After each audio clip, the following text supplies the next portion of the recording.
Hi everyone, welcome back to another video from Webtech Tutorial. In today's episode, I'm going to be showing you how to download Sweat Wallet application on your iPhone. So let's get started right away. First of all, open your App Store and also make sure that your iOS device is connected to a stable internet.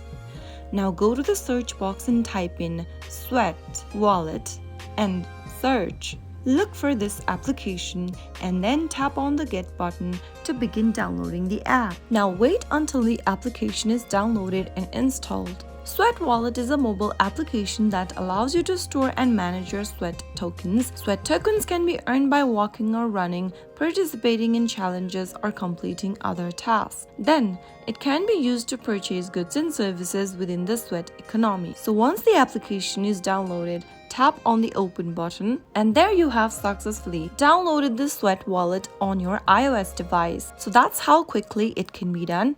If you found the video to be helpful, go ahead and give us a thumbs up. Don't forget to subscribe to our channel by hitting the subscribe button.